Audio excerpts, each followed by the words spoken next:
Center for Food Safety, and we have offices all over, Yeah. including DC. I was just in DC this summer. I love Yeah. DC. It has to be one of my favorite US cities. It's a great. Oh, there's my cat. He wants in. He's pretty quiet. I'll let him in. But yeah, it's great. It's a great place to live. When there's not an insurrection. Yeah. It's been a really crazy place to live. Yeah, God, I didn't even think about that. Yeah, I live, I don't know how familiar you are with Capitol Hill, but I live in Southeast, right off Potomac. So I live kind of between where the armory is, where the National Guard is stationed. So for like months, the buses, the armored vehicles, all were going behind my house like hourly to switch out the National Guard.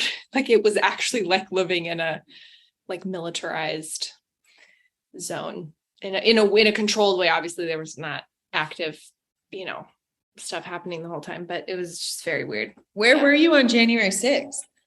I was at home. My husband though works on the Hill. I'm like bracing myself for November.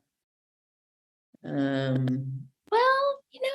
I think November's going to be really weird. I think there's going to be some weird. It's my only prediction I'm making. It's going to be weird.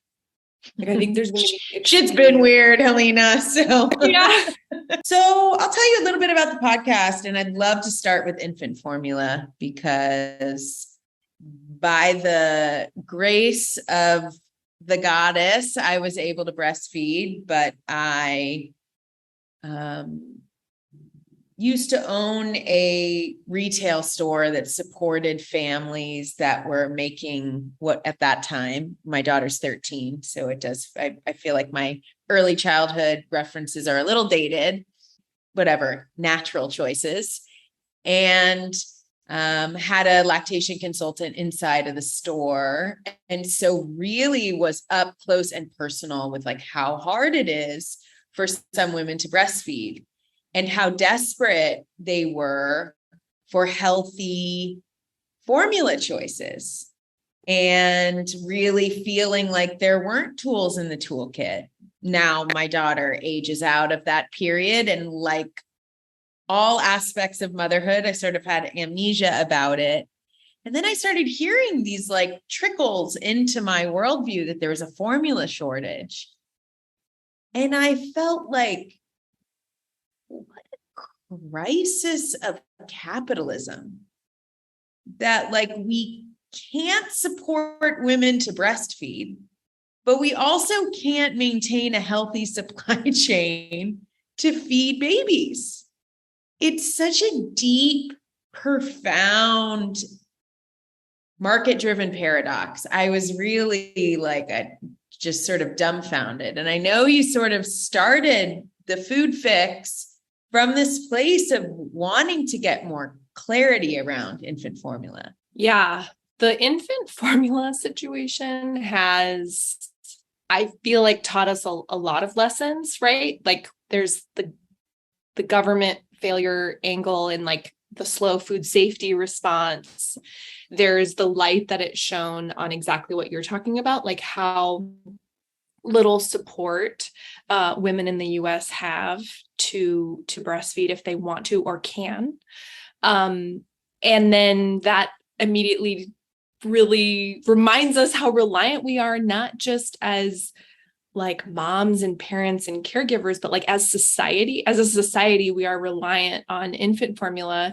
And it's this thing that we really took for granted that it would just always be there. And we've really stress tested that. And we only have a few players. It's not just a market-based failure, but it's also like there are questions about what role federal policies have played in that, in keeping that market really concentrated. There's 4 players that control about 90% of the market. And really there's 2 that control the vast majority, or the majority. So, we have Abbott and Mead Johnson, and we, I think, are thinking about, and reflecting on formula as a country now in a way that we never have in decades, right? We just have taken it for granted. It's just been there. We don't really talk about it.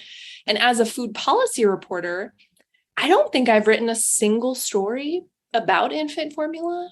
I don't think I had, just focused on infant formula. I don't think I'd written this story in 10 years. I mean, there just wasn't really anything going on. And then this hits, and it's like, I'm getting a crash course in every piece of it. Like, there are a lot of takeaways here, and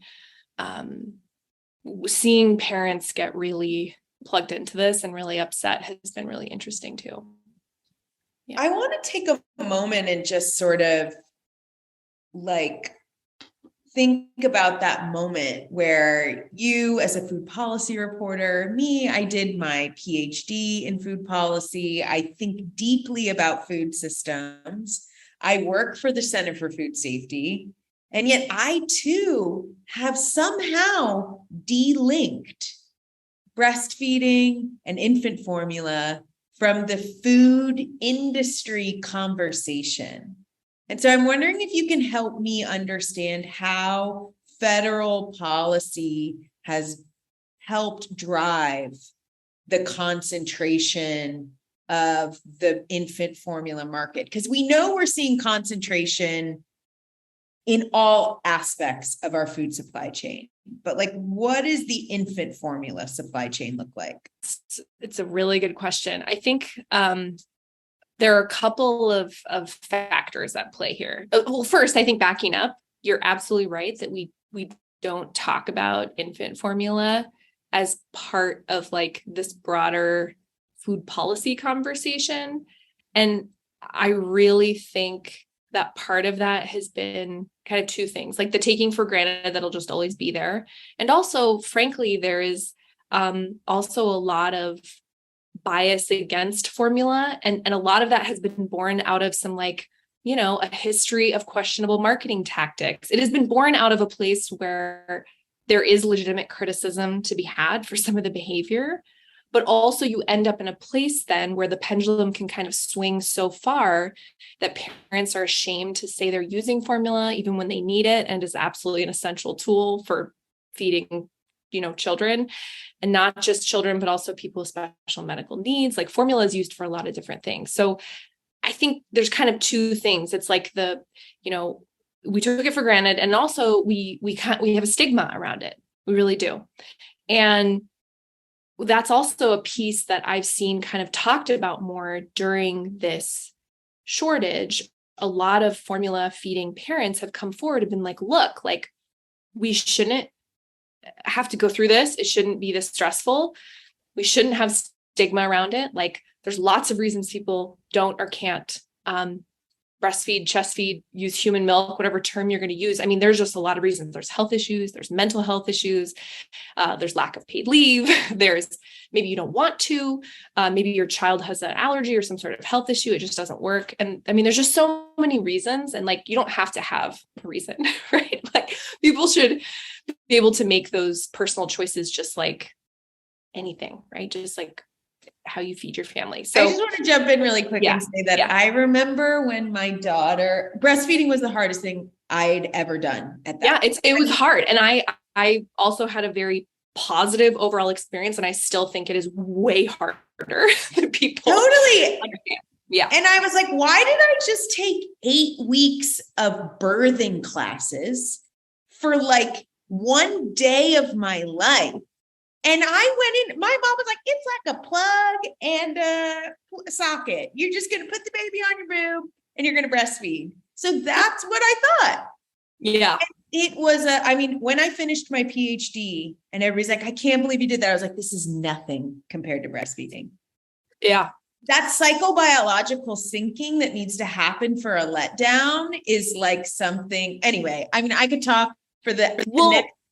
Yes, it is. I was so thankful that I actually had a really good friend who had a baby right before my son was born. And she told me that breastfeeding was more painful than giving birth. And I was so thankful that she had told me just that it could be very painful, that's something you could expect, because it really sort of tempered my expectations around you hear that a lot, like, oh, it just happens. It's easy. And it is easy for some people. And I think like everyone deserves more support, like lactation consulting. You know, my insurance company still owes me money from not paying for Cigna. If you're out there, seriously, shame on you, because they wouldn't reimburse my lactation consulting, which is probably a violation of the ACA. I mean, you're too tired to figure any of this out. Totally. Time, right. So everyone deserves more support for sure. But I also think it's hard because the public health establishment really wants to promote breastfeeding, and you understand why. So I think sometimes we tend to downplay the difficulties because we don't want to scare people from trying or from, seeking that support. So it's really hard, I think, to get the nuance right here, which is that we want to support parents who want to do this and who can and who need support.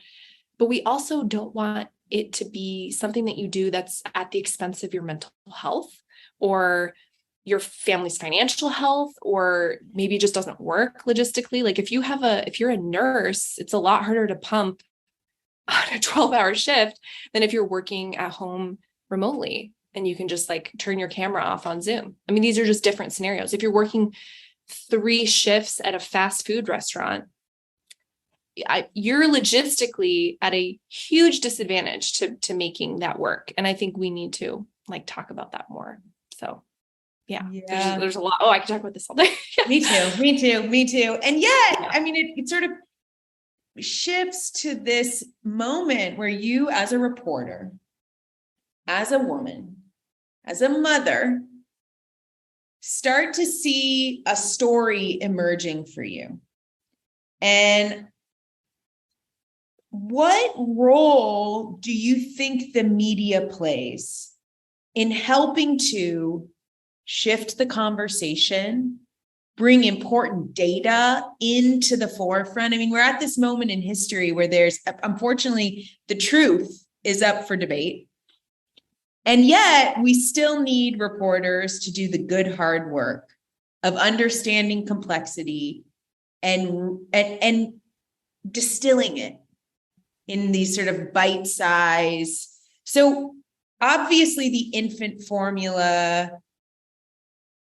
debacle, I don't know what a crisis, don't know what to call it. I think debacle is fair. Yeah. Drove you to want to start an entirely new publication. So that tells me a little bit about something about the current mediums we have right now to communicate. So tell me a little bit about that moment where you as a writer is like, this issue is so complex, I have to find my own way. Yeah. Yeah. It's a great question. And I do want to clarify that in some ways, the infant formula debacle, I am using that term because I think it's totally fair here. Actually did not drive my decision to leave. However, it delayed my decision. I stayed longer than I thought at Politico because as that story was developing, no one was covering it. Like other outlets for months were not treating it as this major national story. And I saw that. And as a parent and as a reporter, I was like, this is not good. Right. And I had a lot of reporting that I wanted to get out. And like, I had this incredible platform at Politico and great editors. And, so I stuck around longer to see that through. I'd actually already decided to leave before that had happened. So I don't think a lot of people know that, but just the backstory for why I'm launching Food Fix is actually that I think that food policy deserves like a focused place where you are just looking at food policy.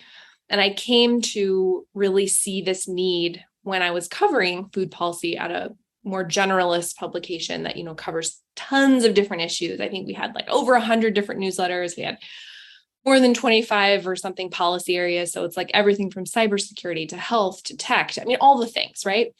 And for whatever reason, food policy has just not been seen as a beat worth investing in from the more like mainstream news outlet. And I'm not saying it's not some conspiracy. It's just, they just don't see it as like something that you need to cover, right? It's not on par with education. You would never not have like an education policy reporter or financial services or whatever.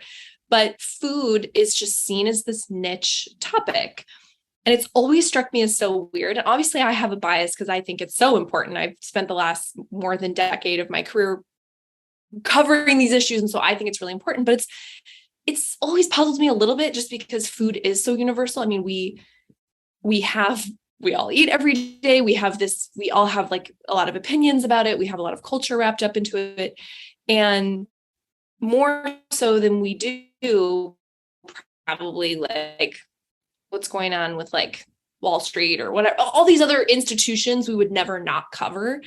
So that part has always sort of befuddled me, but it's been that way my entire career. Like I would go to House Agriculture Committee hearings and it would be like about big topics like the Farm Bill, which, affects tens of millions of people, and like our entire agricultural policy. And there would be like not a single quote mainstream national outlet there. So just to give you a sense. So, and unfortunately at Politico, they were, they'd shrunk the team. And so there was just a lot of directional things going on there that I really saw a lane to be filled and really to focus in.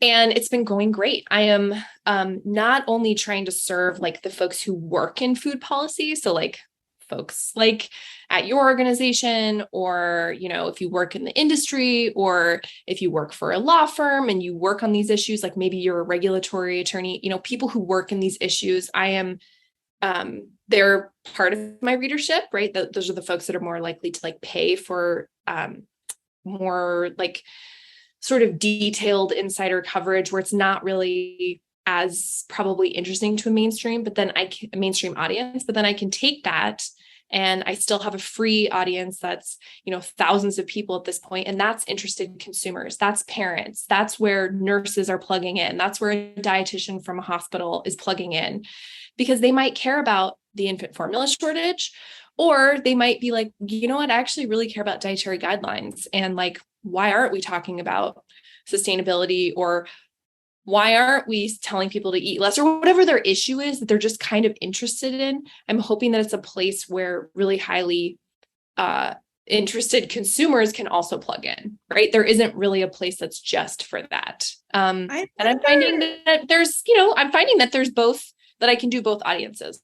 I absolutely can affirm your observation that there is a dearth of really well-informed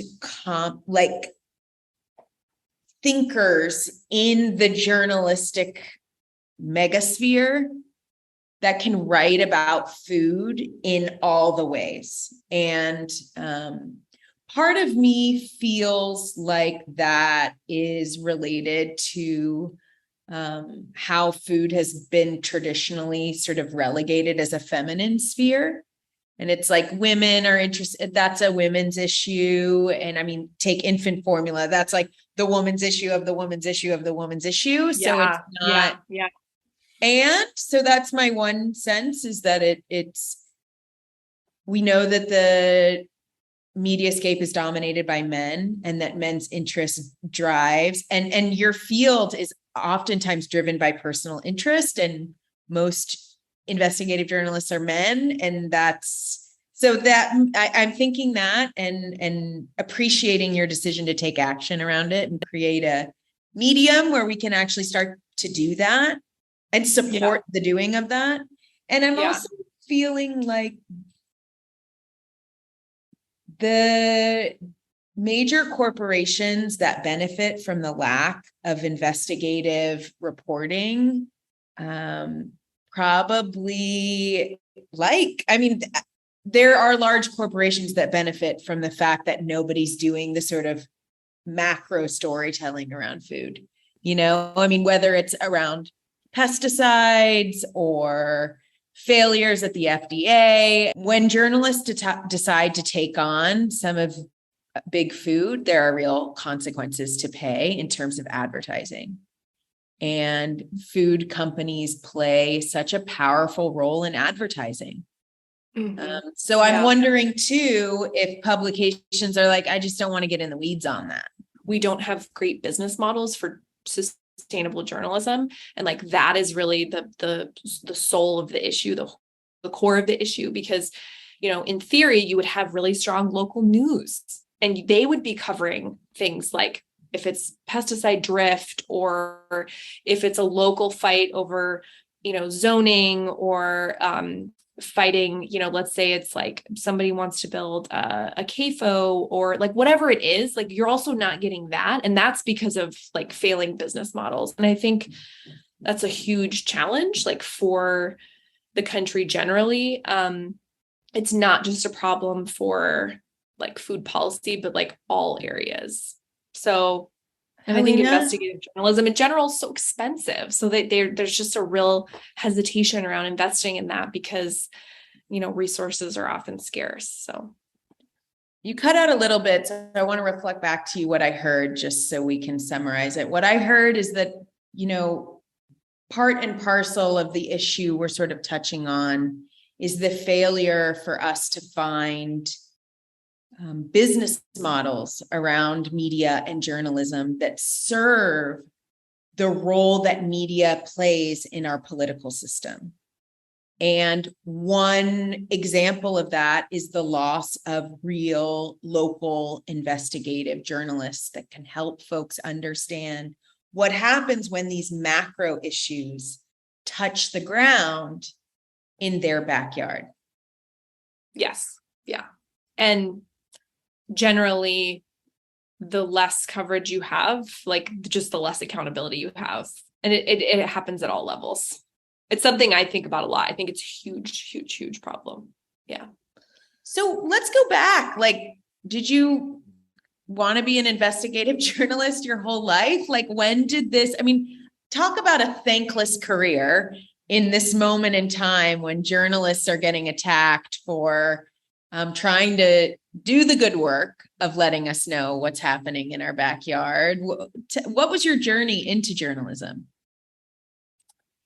I am a very strange reporter in that I'm an accidental journalist. So I did not go to journalism school. I did not set out to be a reporter. And because of when I entered the workforce, which was 2009, so the middle of the worst part of the Great Recession, or the beginning of it, I guess, because of the timing of when I entered the workforce, most of my peers, if they went into journalism at that time, like they were very specifically, like they had wanted to be a reporter since they were like 6, right? Because you went in knowing like the industry is imploding, half of, all reporters have been laid off. And I mean, the implosion of like the workforce in journalism has been really stark. So if you went into it, despite all of that, again, you were like really, really on board. But I actually fell into it because I studied government at Claremont McKenna College down in California, and you had to do a thesis to graduate, even undergrad. And I wrote my thesis on FDA during the Bush administration and sort of this big shift that had happened during that time when essentially the administration went from a more deregulatory stance to thinking that actually the food system needed some basic food safety regulations at the federal level. And that was mainly driven by like a massive 2006 E. coli outbreak and a really, really big melamine pet food debacle that like truly, truly lit up the country. I mean, if you think people care, well, our country doesn't really care about kids in terms of policy. People really care about their pets though. Like this is something like, don't mess with people's pets, right? So we had a series of sort of incidents late in the Bush administration. It really caused this major pivot towards more discussion around federal regulation. And that really actually fed into how we got FSMA. And so anyway, that's what I did my thesis on. And I say that because that thesis is how I ended up in journalism, because I interviewed a bunch of people for my thesis. like I got questions answered from Marion Nestle, of who, wrote Food Politics and is very well known in this space. I remember Dave Plunkett, who was the food safety attorney at CSPI, like gave me an interview. People were so generous with their time. And then one of the people I interviewed was a food safety lawyer named Bill Marler, who you may be familiar with. He is like a top plaintiff's attorney who does a lot of foodborne illness litigation.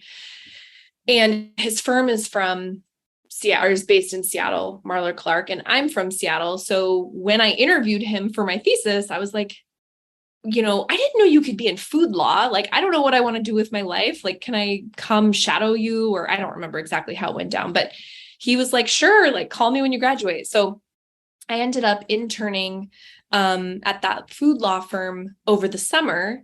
And then I was going to leave to go move to DC. And I thought I was going to work on the Hill or something. I really did not have a plan. I just want to emphasize that. And I tell this story to everyone who asks me, like, how do you get into food policy? Because it's not a straight line. I did not intend for this. I didn't plan this out.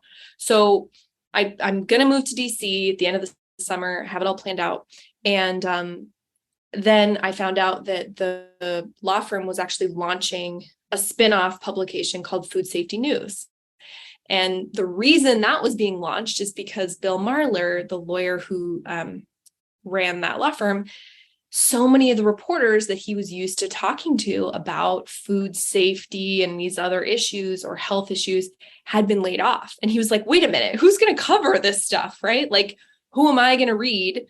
And so they decided to launch the spinoff. They hired a longtime newspaper editor from Eastern Washington, Dan Flynn, who's actually still there. And they just let us have at it. And I started covering the run up to the Food Safety Modernization Act being passed in Congress through Food Safety News. So basically they were like, we're launching this spinoff. You're moving to DC anyway. Do you want to try to write for the site? And I was 22 and somehow they trusted me to do that. And that's how I fell into journalism. And it just happened to be a really good time because FSMA was being debated on Capitol Hill. And then 6 months after I moved to DC, First Lady Michelle Obama launched Let's Move. So then we were also talking about childhood obesity, and we were talking about health, and we were talking about food in sort of all these different ways. And so I think had I moved to DC at a different time, it might not have really worked in terms of what was going on. But it was a very, very roundabout road to ending up in food policy. And it's been really rewarding. It still amazes me that more than a decade in, I'm still learning a lot. The food system's incredibly complex. And so nobody has this figured out. And I think that's one of the things that keeps it interesting for me this many years into it.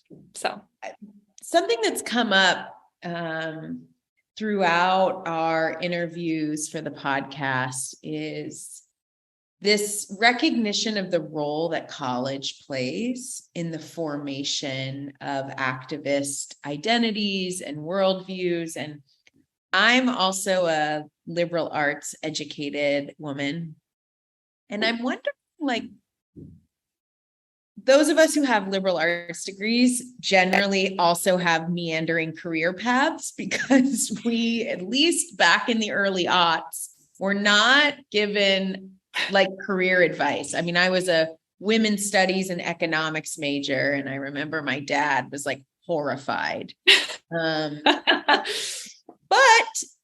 I continue to rely on those skills of deep thinking, and I'm not interested in what's right. I'm interested in understanding. And I'm just wondering how your degree resourced you as you meandered towards what is now a really meaningful decade-long career in a space that didn't exist as a major when you were in school. Yeah. Well, that's such an interesting question. So CMC, where I went to school, is a liberal arts school for sure, but it's a little bit of a weird one in that it has a very, very overt and explicit focus on like practicality. So, a lot of the major, we still have to take a lot of the same classes that make, I think, a more well-rounded sort of college experience. But a lot of the students there, at least when I was there, tended to be in quote more practical, more, I'll use the term practical because like that's up for debate, but more practical degrees like, or majors like gov or econ or finance or whatever. So with that like little caveat, but I'll just say my queer theory class has come in more handy in the past 5 years than my calculus class. That's for damn sure. I hated calculus the most, and I had to take it. Like I literally had to take calculus. And it was the kind of calculus where you can't use calculators. It was my least favorite class. No, I think some of my, honestly, like one of the classes that sticks out to me the most, I mean, there's a few, but one of them was actually like political philosophy, like kind of the how you come up with a consistent sort of governing philosophy, or like when the government should and shouldn't like be involved. And we would look at things like smoking bans and, polygamy and seatbelt laws. And like, it actually turns out that to have like a consistent governing philosophy, well, it turns out no one does, right? Because all of these laws are based on like how we feel about something, I'm right? having like COVID vaccine debate feelings right now. Totally. So anyway, those kinds of things. Yes, I think thinking about recognizing that things are like complex and also that like nothing happens in a vacuum. And like you said, it's not it's not black and white. It's not, being overly simplistic is like almost always like a bad path to go down. I think all of that is definitely like those are good lessons to take away from like a liberal arts education. But it's been interesting to think back, because I was really kind of strange in that I was interested in food policy because we didn't have like any classes. I mean, I think the other schools in the Claremont colleges now have classes about like food policy and anthropology, and like, you can take history, and there's a lot more offering there. And I get a lot of students actually from the Claremont colleges reaching out to me. And I think back to like how I couldn't even find a thesis advisor. I had a healthcare policy thesis advisor because nobody was going to be like, food, what? So I don't know. I think that like branching out, kind of following your interests and, seeing where it leads you. I think these are all kind of tenets of that kind of education. But I don't know. I also got to intern in DC. I did a semester in DC when I was in college. And I think that also helped kind of open my eyes to like the realities of policymaking and how messy it can be, and how, fraught and like I think it takes a lot of time and thought and skill and also patience to really try to understand this stuff.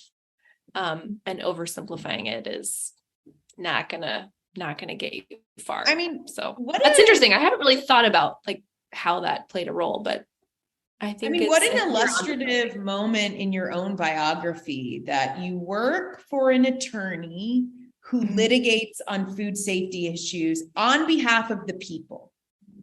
And this law firm decides that a news publication is critical to their success. It really helps us start to understand how these different sectors or institutions or spaces in our society are actually also interlinked in change making. Like, what role do you think Food Fix or food safety news has to play in policymaking? Well, I mean, I think in some ways what Marler Clark did with food safety news and what, other groups have done. I know, I think it's EWG has their own like outlet now. The reason that is happening is because of this vacuum, right? Because of all the failing business models, because there's a dearth of coverage. So I understand why that's happening, but it's actually suboptimal to have groups or attorneys and I'm not saying anything, bad about the work that these groups do. I worked there for a long time. I think Food Safety News plays a really important role in keeping people updated on a lot of these issues. But it is not ideal to have media tied to certain entities, or particularly, especially if they have an interest. I mean, there were never editorial disputes, or, there wasn't any meddling when I was at Food Safety News, but the appearance of having a law firm own a publication is tough. And we see it now with we have Jeff Bezos owning the Washington Post. We have now, a German company that owns Business Insider and Morning Brew and Politico. And there's, it is not, none of this is simple, right? And it gets messy. I think the more you have, it's not necessarily problems with independence, but just any of the perceptions around media not being independent. It's really hard. And yet it's so hard to create business models that really keep media independent. So I understand why all of these entities are cropping up, because there's just not enough coverage. There's a total hole, and it makes sense, but there are a lot of downsides too. And one of the models I think is really interesting is the nonprofit model. However, we just saw what happened with The Counter.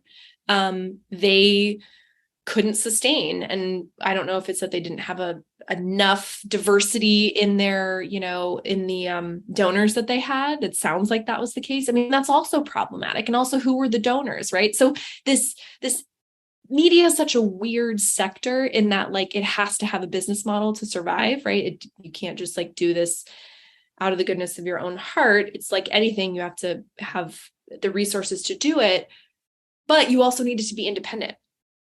It's a really important sector in the role that it plays in our society. And yet I just think there's so far to go in terms of keeping media as an institution, broadly, which is strong and independent. We are not in a good place right now.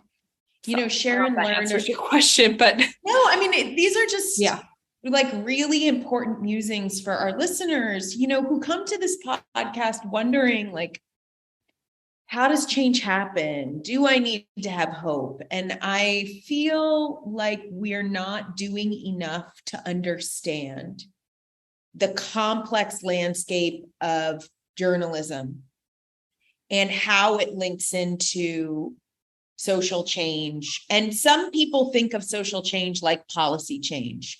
So I think we can talk about the role your reporting has played on Congress. But I also am happy that you're helping folks to understand that the entire system within which reporters are doing their work is also falling apart.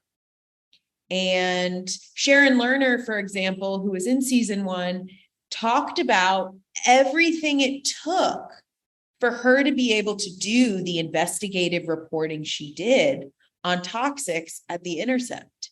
It took tons of time. Yeah. It took her independently resourcing herself to pay her bills so that she could do the storytelling and have a publication who would allow her the space for, I think she said her article was double-digit pages, which there's not really space for long-form journalism anymore. People want to tweet. That's how they want to be educated. So I'm appreciating that you're elevating that, and happy to segue into why does media matter at Congress? Why can we not pass bills if there aren't good journalists?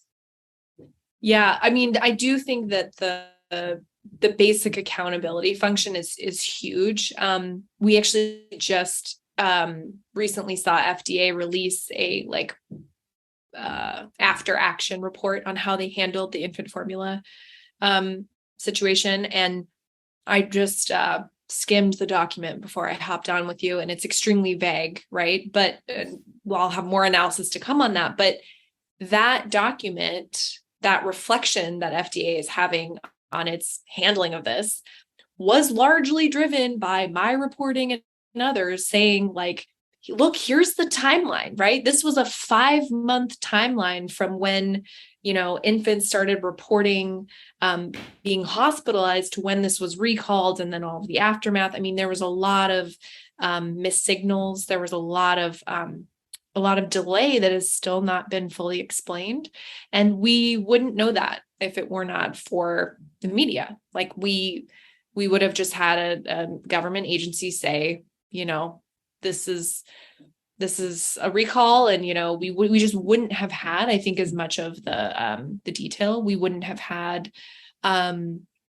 there's been some plant employees, some former employees who have spoken out through the media. And, that role of the whistleblower, I think, is crucial and really goes hand in hand often with the role of the media. Just like, that whole saying that sunlight is the strongest disinfectant. And I see that very, very clearly. Like, putting things out in open air is just an essential function. It's an essential function. And it's something that we need more of across, like, every topic, right? It's not just food that needs more of that. It's part of how these systems are supposed to work. It's how government gets better at doing their job. Hopefully that should be the goal, right? Is that we're pushing these agencies to do better, to do the jobs that we expect them to do as taxpayers and consumers. And so, I mean, I think the role is just really essential. But going back to your point about resources, it is, I think, a real challenge for not just, staff reporters, but also freelance reporters to have the resources to do that type of really in-depth work. I did a series on climate science in the Trump administration that we won a bunch of awards for. And I think it was like a 9-month project. And, part of why I was able to do that is because we had 3 other, like, really solid reporters on food and ag that could sort of handle more of the day-to-day and, like, keep, we are serving subscribers and the public. And so we have to stay on top of things, right? So you can't just, like, abandon all news and focus on this one thing. And that's often what you have to do for investigative stuff. Like, you need to go tunnel vision and really focus on it. And those things are kind of at odds, right? The tension of, like, serving the daily audience and then doing that in-depth work are kind of at odds. And so it's a big problem. And I also think in the freelance world, especially, if you do not, this is like peeling back even more, there's a lot of writers and reporters and so on that, like, have a lot of family resources. And that's why they're able to, I'm not saying that about this person, I don't know anything about it, but that this is something you find, right? Is that the ability to spend months on a project that might not pay very much or might, just might not make sense financially. That is in some ways like a privilege and a luxury that we don't always talk about or recognize. And it really shades, I think, the types of stories that get covered. And it's a real challenge. I mean, the economics of spending months on a story, don't work out well for most freelancers. I can tell you that. Now, having just learned a little bit about how that all works, like, it is a really tough setup, I think.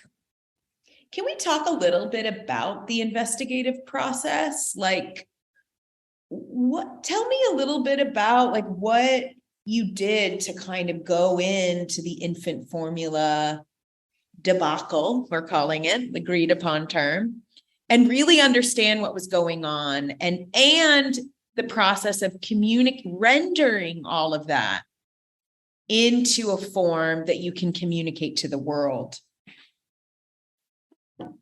Yeah, I mean, it's a lot of phone calls, a lot of text messages and emails, and talking to folks on background or often like off the record who, maybe people are not authorized to talk about the situation, but can help you fill in like where are your blind spots, right? So I think that's one of the hardest things about doing these types of in-depth stories is like, what can you not see, right? Like what are the blind spots that you just don't have sourcing to fill you in on, or maybe you don't have the documents you need, and trying to round that out and get as much of a 360-degree view as you can is really hard and takes a ton of legwork.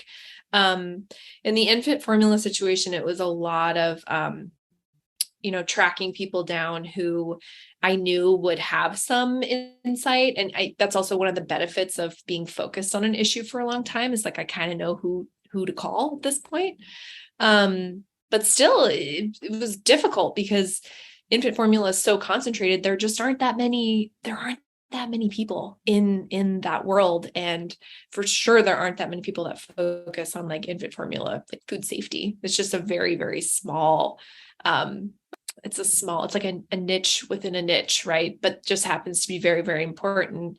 So yeah, it was a lot of legwork, talking to states,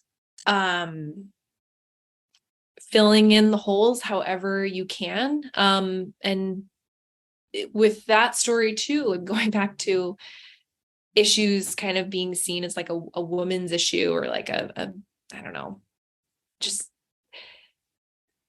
watching how little press coverage there was of the infant formula situation in the months leading up to really when the shortage hit mainstream press. I mean, I think that was a real demonstration of, choices that were made that folks, editors maybe just didn't think it was important, but you could see like parents thought it was important, right? Millions of people raising little ones like thought, oh my gosh, this is like really, really urgent. And I think sometimes there's just a mismatch between like consumer interest, reader interest, and maybe like the gatekeeping around an issue like that, right? And that wasn't our issue at Politico, to be clear, but I certainly think that was an issue at other places in terms of just not thinking it was like a mainstream national story, which it absolutely was, like from day one. So when you're talking about, so I'm wondering the moment for you, because we've already acknowledged that journalism plays a key role in government accountability, whether it's an agency that's not doing their job, or it's a legislator who's taking a kickback from a certain company and that's driving their policy advocacy. For you as a journalist, realizing that you might burn a bridge, like you have your person, you call it the FDA, and you realize you're about to slam the FDA in an article, and knowing that contact might not take your call, like how do you navigate those interpersonal relationships when you have to tell hard truths? Such a good question. And it's not an easy thing to do. But what I find is that if you are straightforward with people about tough stories, and if you are clear with them about what's going to be in the story, like you do not blindside them, right? Like you are clear, like this is a hard story for you and this is what it says, and they have a chance to respond and be in that. I find that it's fine.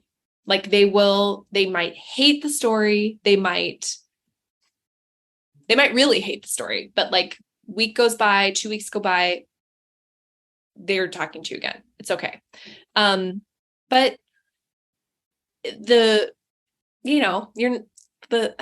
hard because you want to keep your sources, of course, people who are like helpful in giving you information, but like you are not a reporter to make everyone happy, to make friends with everyone, right? That's not, I mean, you want to be respected and you want to be seen as someone who's fair and who is going to listen to like the other side. Maybe it's someone's defense of a situation. They think that you are not, they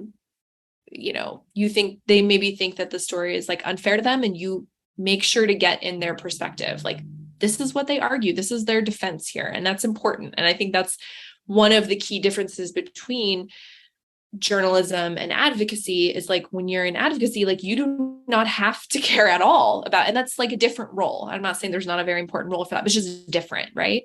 And so having to deal with all these different constituencies and voices and competing interests is just part of the job.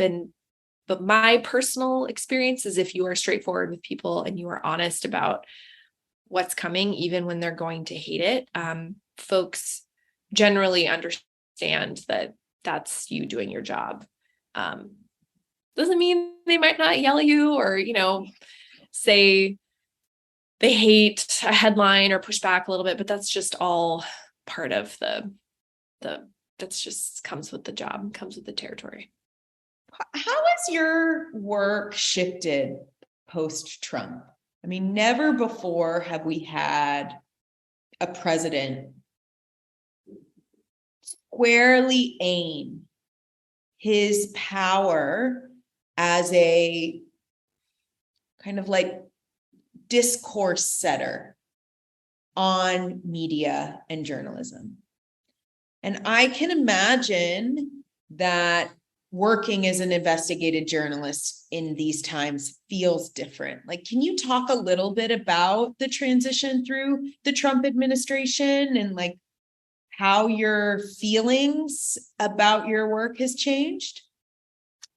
Yeah, I mean, the term fake news getting popularized, it certainly comes up. Like, I go to family gatherings, or I recently went to my grandmother's memorial, and I got I had to answer a lot of questions about fake news and whether or not we really had an insurrection, and just there is a lot of kind of polluted information environments that people are in. Like, they are truly in an information environment that tells them like all media is not to be trusted, and like everyone's just out to get you, and this is all propaganda. I mean, there's just so much vitriol towards the quote mainstream press, and in some ways that has made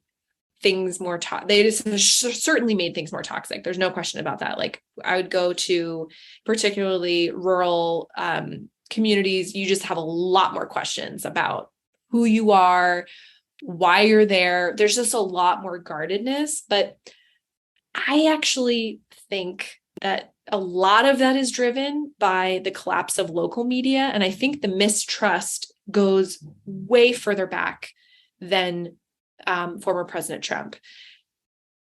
I think what Trump saw was that this was ripe to exploit, right? That there was a growing mistrust in the media. And part of that is like, if you think about what has happened to media, with local news failing or being greatly diminished, right? So I'm from Seattle originally. There used to be two papers. Now there's like one paper, and it's like a shadow of its former self, right? So as papers shrink and contract, fewer people in your community actually know a reporter, have any contact with the media. This is just not part of your community. And then the media you see is like beamed back to you from New York and DC, which like doesn't necessarily reflect the issues in your community or like how you're living your life, or maybe it just seems kind of far away. And so I think all of that dynamic that is very much driven by economics and like the business environment we're in made us so primed to for that criticism to land, right? And for it to really resonate with a portion of the country. And one of the ways I cut through that on the ground with people who maybe totally distrust media, think that, cable news can't be trusted unless it's Fox and so on, is I find common ground with them. And I talk about the places where, the criticism I have of media, like, I'm part of the media, but I don't defend everything just like knee jerk. And I think that gives some common ground to be like, okay, you know, what can we talk about here? And like, I think where you have to draw really firm lines though, is like, there's certain things that where facts are facts, right? Like you can't compromise on that, but you can compromise on like, you know what? Sometimes the tone of cable news is really condescending. I agree with you. Sometimes, you know, we don't need more newscasters from New York. Like that's fine. I can agree with you on that. That's not reflective of the country. And that's one way I have found personally that you can sort of connect past that. But it is, it's a real challenge. It's a real challenge. And I did not start having to explain fake news at like family events. That's something that was new during the Trump administration, right? Like fake news, like, are you part of the fake news? I mean, that's just a normal thing to have to talk about now. That's definitely new. It's interesting. I was just at a family wedding. I feel like white folks in the United States are grappling with this reality that we all have family that are a part of the culture that gave rise to Donald Trump. Maybe in a way that people of color have less of that, and family reunions are becoming this weird time where we have to test the Brene Brown in all of us to forge into the wilderness of misunderstanding. And so too, I mean, I'm an environmental activist. I've dedicated my entire life to trying to better understand how climate change happened and how we're going to save something in the midst of it. And so I just really want to honor like that for a lot of us, we're trying to work out these strategies in our lives right now. And we're trying to understand, like, how do we maintain connection with people we deeply, deeply disagree with, or who mistrust the work that we do as a part of some narrative of like overarching liberal coast conspiracy. So I just want to carve out that moment. I think so much of this is also wrapped up into the like pulling apart of like the urban rural divide and sort of like what role that has played in this polarization. And it's, I don't know how you fix that or make it better, but it is, I think it plays a huge role here because a lot of, if you listen to what particularly rural voters might say about the media or about government or about big corporations, a lot of that populism kind of comes from a place of feeling disenfranchised or that like they can't relate to a lot of the media and the leadership and the politics that are projected back at them. So that on one hand is very understandable. What I think is really hard is when you get to issues like systemic racism or these topics where human rights are coming into the play, and how do you disagree respectfully on some of these human rights issues? I mean, that's where it gets really like, I don't know that a lot of folks have figured out how to navigate through that. It's certainly a challenge, but I think things are probably going to get a lot more divided before we figure that out. I don't know if that's kind of dark. I had this moment, and granted, I am producing a podcast called The Hero's Journey, and like just every cell in my body is optimistic, and I have to believe that we're in the birth canal right now, and it's painful, but something's going to come of all of this, and it does feel really hard. But I had this moment this summer at this wedding, very rural North Dakota, South Dakota, Minnesota, and Wisconsin folks at this wedding. And I had read my Brene Brown, Braving the Wilderness, and thought about her thesis, which is that we have to come back to community to start and like figure out like what do we have in common. And like I just found it funny that this aunt and uncle have stopped talking because they're on either sides of the Trump question. And all we could talk about safely was our dogs. But I thought to myself, like, back to your point about pet food, like maybe there's a there that has nothing to do with, maybe we just have to start with like remembering that we love each other and like we love our dogs and have that good, like I think social media has made us feel close when we're actually quite far apart right now. And COVID meant we're not coming together and we're not sitting around the table and like trying to figure out where the olive branches can come out. And I agree, there are certain things that are not a debate and it is about rights and facts, but I don't know if we can get into that deep space of changing ourselves and changing others if we strip out, like we got to laugh together and Yeah. like, so it feels like fucking flighty, but I still feel it. Like we need to bring joy back in, interpersonal joy and connection around things that we love. And from that base, we can figure out who we might be able, like, because I'm desperate to understand, like, how folks can listen to the Trump news channel, whatever his medium is, and like believe that that's reality.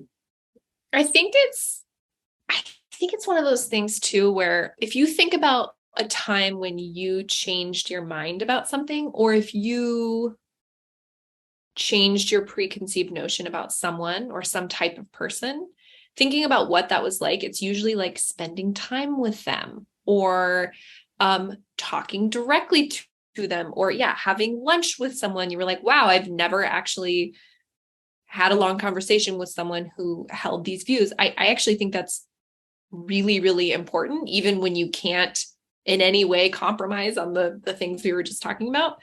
But that is, I think, where I've gotten the most like understanding and sort of clarity around just where folks are coming from, even when they might be in an extremely polluted like media environment, right? I think it's important to still be able to have those conversations. Like, I actually am one of those people who think that you should talk about politics at Thanksgiving, because if you can't talk about politics at Thanksgiving, that's like kind of a problem, right? That means that like your family can't talk about things that are like hard or they might disagree about. And so I don't know. That's where I'm at on that. And I have a lot of varying views in my own family, and my extended family. So it's a tough one. It's really tough. I think we're in a tough era where the volume's really, really turned up on these extreme ends, and that makes it really, really hard. Yeah. Mm-hmm. I don't know the answer. Yeah. I mean, it is in some ways a huge part of the what we have to figure out question. And I just appreciate the way this conversation is woven, because I personally go back to, we're also not training people and students to just understand. Like when I was in undergrad, I was never told, like, read Plato and tell me if he's right. It was like, what does Plato think? And why does he think that? And can you locate Plato in a time and place? And what are the legacies of Plato's thinking today? So just the ability to listen and try to learn, even if it feels hard and not applicable. Yeah, it's such a tough one too, because I feel like we're so far into this polarization that it almost, it's not too late. It's not, but like, it feels almost like you need to have that conversation about understanding. Like, I understand where you're coming from, and also the election wasn't stolen, right? Because we live in a democracy and we have to believe in our electoral system, which by the way is locally controlled. And I think we all see the wisdom in that, right? Because it's locally controlled so that you can't like on a national level just change an election outcome, right? So it's hard because you have to come from a place of understanding and community and some sort of common connection. And then you also have to just be like, literally the election wasn't stolen. Like the facts are the fact. And that's like that's a really hard thing right now. And I don't know that we're doing a great job as a country, like having that conversation. So Yet. And, I really appreciate your optimism. Yeah. Well, I actually don't know a way out of the birth canal. Honestly, I think about this because we can't solve the climate crisis, for example, if we're still debating whether there's a climate crisis. And so, and even I don't know. I've spent a lot of time with very conservative farmers who very much acknowledge that the climate is changing. They may not even actually buy into that it's greenhouse gases, right? CO2. They may not even buy into that, but they know they're on board that like the weather's getting more extreme. They're seeing, more frequent droughts and floods and, extreme stuff. And they are the folks that I've spent a lot of time with are willing to do adaptation and mitigation and are willing to work on things even without agreeing on the cause. And that is a really interesting place. And I think there's a lot of environmental groups that work in the ag space that have gotten very comfortable. They're like, you know what? Even if you can't convince a specific grower that like, this is the science and this is what it says, like there are things that you can agree on and like, just start working on those. And I'm seeing a lot of that happening. And you actually are seeing particularly farmer sentiment around climate change. They are shifting to acknowledging a changing climate slowly, but they really are shifting. And so that is an interesting question of like, do you have to agree on all of the basic science and sort of the facts of the situation? Do you have to agree to move forward? I don't know. That might be one of the examples where there's some room to work on policy and like land use and different things where you might not agree. But we had this, and I know we're almost out of time. We had this top secret, we called it Ranchers Anonymous, conversations in Hawaii with the ranching community around regenerative grazing and the critical role it plays in climate mitigation through soil carbon sequestration. And we brought together environmentalists, like some of the world's top cattlemen who are professing the art of high density rotational grazing, and these local ranchers who are all, at least in Hawaii, very conservative leaning. And it was a moment like this, where it was like, there's a long history of deep division between conservationists and cattlemen. And there is a ton of reason for active distrust. And yet there's this shared new fascination from foodies and ranchers that this practice is good for all of us. You get better meat, you get healthier meat, you get better environment, you get better yields. It's like win, win, win, win, win, win, win, win. And I found that at these Ranchers Anonymous meetings, which is what we call them, they were like, I love that title, by the way. Like, they were like, we'll never tell anybody we were ever here. Yeah. But let's work on some stuff together. And so we were able to pass a soil carbon task force in Hawaii. We were able to build like the first broad-based coalition on agriculturally driven carbon sequestration strategies for the state of Hawaii. So I agree. That's interesting. That's very similar. What you were describing is very similar to what they've done in Nebraska, for example. Yeah. It starts with human beings, like getting together and like, yes, I agree. It's not talking about politics at Thanksgiving. I think it's showing up less to talk and more to listen. Mm-hmm. And like coming in with this interest of like deep fascination. Like, I wanted to know, like, do you guys high density rotational graze? And like, have you been tracking soil carbon? And like, what are you learning? And would you be willing to put some monitors on your farm? And what if we were able to get some money to, and it was like, let's just start there. Yeah. And right. You can't just come in, which a lot of reporters do. They're come in and they're like, why do you support Trump? You can't start there. like it's like they're a circus animal. Like, oh, I don't understand. And yes, I think you're right. But that's oftentimes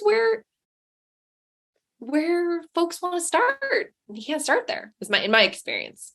Well, Helena, that's so interesting. Ranchers Anonymous would be like a great title for like a book or something. Great, or an article in Food Fix. Yeah. Well, you just said they weren't going to admit that they participated. Off the record.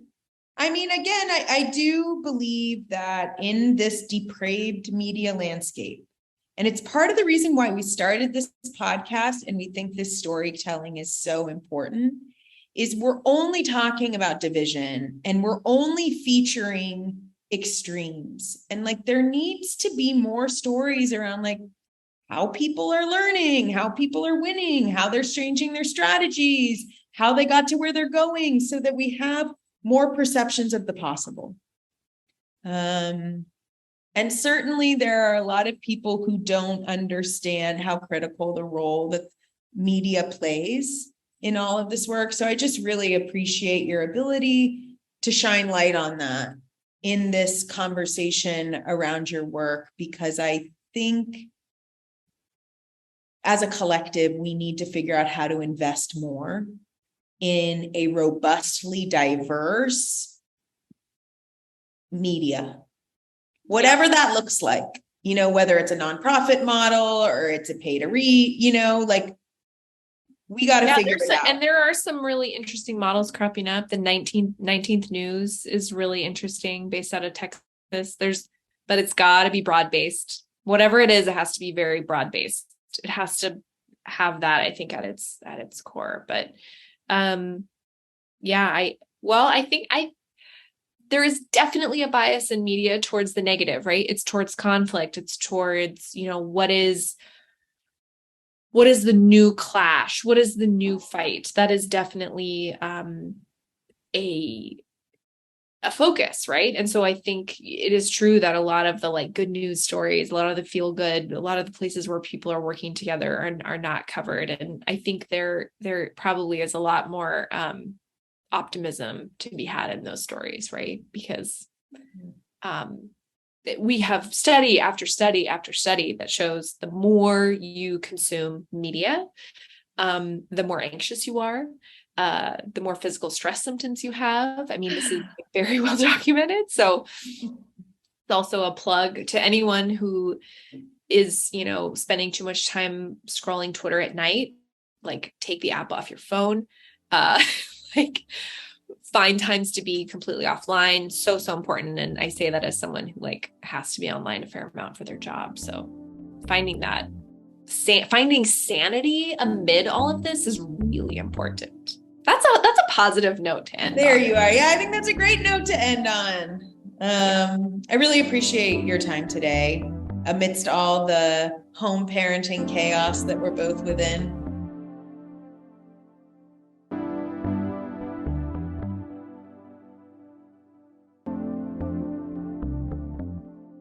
The Hero's Journey is brought to you by the Center for Food Safety. Production by Julia Ranney and Ashley Lukens. Editing and social media by Amanda Lillibridge, Duray Shin, and Annalisa Camacho. Theme song by Walker Lukens and Adam Mason, and audio engineering by Adam Mason. You can find us across all podcast platforms and follow us at Center for Food Safety on Instagram, YouTube, and Facebook, and CFS True Food on Twitter. We're on the web at theheroesjourneypodcast.com. Do you have a hero you'd like to see on the podcast? Fill out the form in the show notes or email us at theheroesjourneypod@gmail.com. If you enjoyed this podcast, like and subscribe, and make sure you'll never miss an episode. We'll see you in a few weeks.